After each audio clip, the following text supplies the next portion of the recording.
This is TAC Talk, Teens Advancing Conversations. Welcome to today's episode of TAC Talk. I'm Anayam. And I'm Jaden. And in today's episode, our guest is Kaitlyn Oikle, an Eastridge High School 2023 graduate who is now headed on a softball scholarship to Yale.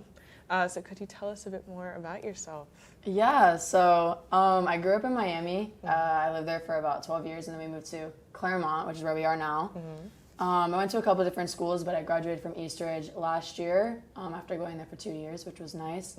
I've been playing softball most of my life since I was 8? So a very long time now, 10 years now. So what exactly got you started into softball in the first place? Yeah, so I started playing softball. Actually, it was when I was 7, not when I was 8. I started travel ball when I was 8. When I was 7, my dad was like, I tried a couple different sports. I played some soccer, I played some basketball, but my dad was like, let's try some softball. So I joined the local rec league for softball, and it was fun. I had a lot of fun, and then I soon joined our travel ball team, which is basically just a more competitive team that travels around the state versus just playing local kids. So that was really fun, and I kind of just stuck with it. Yeah. So besides softball, in college, what would you like to pursue once you get to Yale? Right, yeah. So obviously softball's going to take up a lot of time, but I'm really excited for the academic side too. And I'm planning on studying, as of right now, computer science along with something else. So probably computer science and economics or computer science and psychology, which would be very interesting. I'm excited to get to know more about that and make a decision later for which one for sure I want to study, but definitely something along that route, I think. Was there any specific reason why you chose Yale? Because that's I know it's a prestigious school, but what else drew you to it? I mean, obviously, the academics. I've always wanted to go to a high academic school and be able to play softball, so that was huge. But the main thing for me was the people there. I absolutely loved the coaches and all the teammates and everyone, and that's really what drew me in, is how supportive and welcoming everyone was. And I would say that's kind of a really big part of it, obviously, because, you want to be in an environment where you can thrive and grow, and I just felt like that is where I would be able to do that the best. So, And how was the process of actually getting accepted and everything like that? Because for other kids who might want to do the same thing. Yeah, so it's a bit different than a student who would just apply in senior year when you want to get recruited. And it's the same for not just Ivy League schools, but for any school, really. You have to start the legwork a lot earlier. So for me, I kind of started going to camps and stuff even as early as 7th, 8th grade, softball camps for different schools. And eventually, you can't start talking to schools. D1 schools aren't allowed to start talking to you until September 1st of your junior year. So that's when I kind of started having conversations with these coaches. But it's really just a lot of legwork, and it's a lot of emailing and putting posts on social media, stuff like that, to try to get noticed by these coaches. But once you are able to start having conversations, it's a lot more helpful because you can get some feedback from the coaches. But that's the main thing, is just putting yourself out there. But it's a long process, but very rewarding. Yeah. So how exactly were you able to earn the scholarship for softball? How does that process work? Right, yeah. So for Ivy League specifically, they don't actually give any merit scholarships. So unfortunately, I can't get any financial scholarship for being an athlete there. But by going through the recruiting process, I was able to decide on a school where I got an early academic read, basically, where they looked at my stats and they said, you have good enough grades, you have good enough stats to get in. So, it's not official till the real read. And when you're a senior and you finally apply, but they do say you have a very likely chance of getting in. So that kind of, you put all your cards on one table and you hope for the best. And thankfully it did work out for me, and for many others it does too. But that's kind of the main thing and then obviously from the recruiting side, the phone calls with the coaches and finding the right fit for both sides, because obviously the school has to want you and you have to want the school. So finding the perfect fit both ways. Yeah.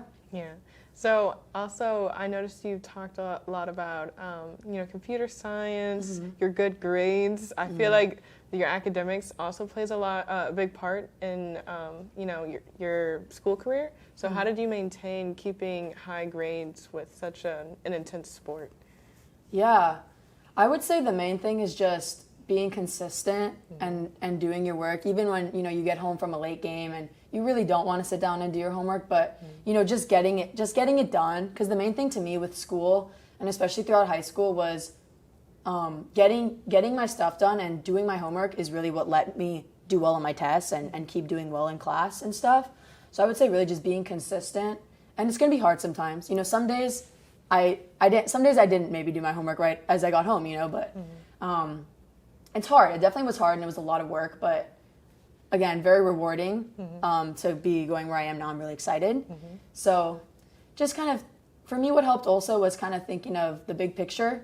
It's not just, oh, I really don't want to do this math problem. You know, it's like kind of like more the big picture of things. Like the plan you have for Yeah. Okay. Yeah, I kind of just would keep that in mind when things would get tough, and it helped me like push through, you know? That's good. So what like advice or recommendation would you give to somebody who's like trying to pursue like around the same path as you, where they're trying to go to like a more driven school or university in that sense? Yeah. The big thing is to, again, keep your grades up, keep working hard in school, find some extracurriculars that you really enjoy and that really like help you, you're really passionate about, you know, something that really, don't just, obviously school is very important. Do your schoolwork, but also extracurriculars are very important. For me, softball was my big extracurricular. You know, I played softball, but I also volunteered a lot within the softball community. I did a lot of volunteer coaching for younger teams, specifically my little sister's team, my little sister who's 10. And I know you also talked about having an injury, and I know an injury for sports can be very difficult. So how did you deal with that? Yeah, it was. So I kind of have been dealing with this injury on and off for almost, I want to say, well, since my December of my junior year-ish, I kind of started noticing when I was throwing, it was hurting really bad to throw softball, which is obviously pretty important for my sport. So I went to get some PT, and then I talked to the doctor, and they were like, hey, you know, should be getting better. I kept pushing through it, but eventually it was too much, and we decided surgery was the right option. So I got surgery November of my senior year. So it's been about 9 months now, maybe. Yeah. It's been a while now. So I'm fully recovered, which is very great. But the hardest part was the recovery after surgery is very difficult. There's no way to sugarcoat that. It's because for like 6 months I had to be in a sling. You know, I couldn't raise my arm I couldn't raise my arm or move my arm for like weeks. You know, so it's almost starting from ground zero, which was very difficult. Obviously mentally, because all I wanted to do was get back out there and play. I felt like I was missing out. I felt like I was. While everybody else was out there working and getting better, I felt like I couldn't do anything but sit there. You know, I could only do my PT exercises of raising my arm, which was really frustrating. But just working through that, and again, like I was saying before, seeing the big picture, seeing the, you know, where I'll be in a couple months, and to where I am now, where I can throw the ball with little to no pain at this point, which is a huge improvement from where I was pre-surgery. Besides like the injury, were there any other like hardships or difficulties that you had to like overcome in order to become like a better player in softball? Yeah, one thing that was difficult for me was definitely when I moved, because I had gotten really into, like, I was in a very comfortable environment and system where I used to live, because I was just on a softball team. I was on the same team the whole time I was playing travel ball. And then suddenly we moved. So I had to find a new team and a new environment. And it was hard to get comfortable again. But that was definitely hard for me because when I was little, I just knew the people I knew. And that was all I needed to know because it worked out. But that was hard, was adjusting to the new team and the new environment. But eventually I found a team that was great fit for me. And I played with that team until the end of my travel ball career, which was very nice, and that did just end, and off to a new chapter soon. But yeah, I'd say that was probably the hardest thing, was that. So do you have any plans or an idea of what you want to do after college? Or that's a hard question.